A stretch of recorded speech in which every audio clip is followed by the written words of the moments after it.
So the first one I want to show you is how to count cells. So to start off with, let's put some data in here to make it a bit easier. So this is a spreadsheet I had earlier. Okay, these are basically random numbers that I generated, and they're to multiple decimal places. So let's just make it look a bit nicer. So we'll get rid of format them as commas, get rid of the decimal places. So that looks better.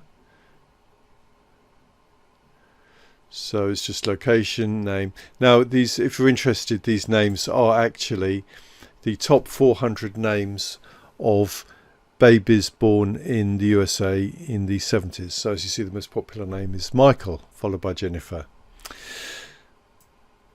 These numbers are completely random. I put next to them just to give some data to work with. Okay, so now to count the cells. So let's see, suppose we want to count all the cells in this column. First of all, I'm going to freeze panes, which is one of the first things I do on a spreadsheet.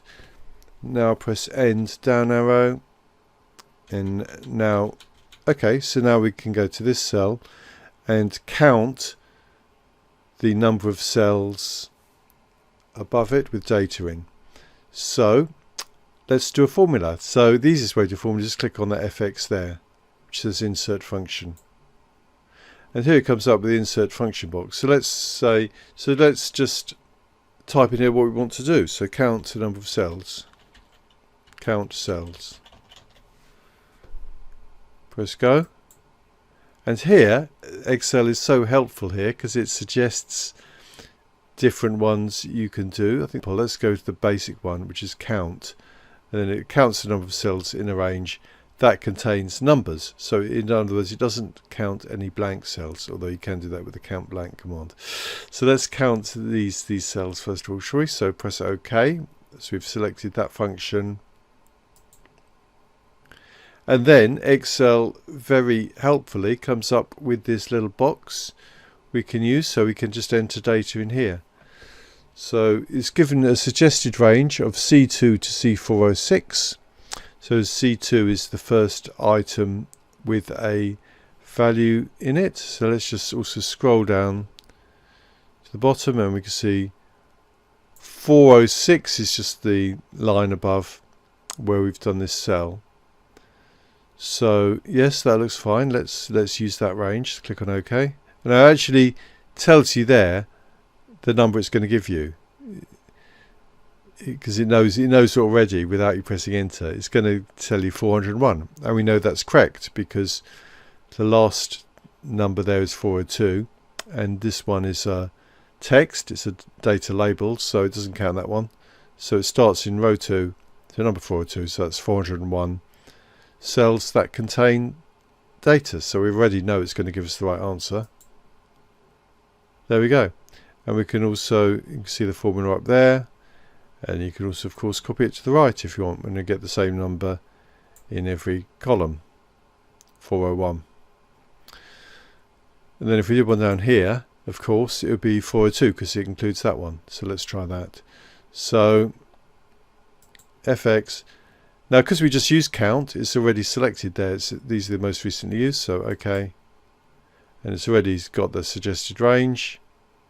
Except here it's got because it's noticed there's a gap there, it's thinking we don't want to use these ones at the top, so it's just doing it in this range here, 407 to 408, which is 1, which is that one. But supposing we want the whole thing as before, then we just select it manually by keeping the left button pushed down, then click on OK, and it's given us 402, which is correct.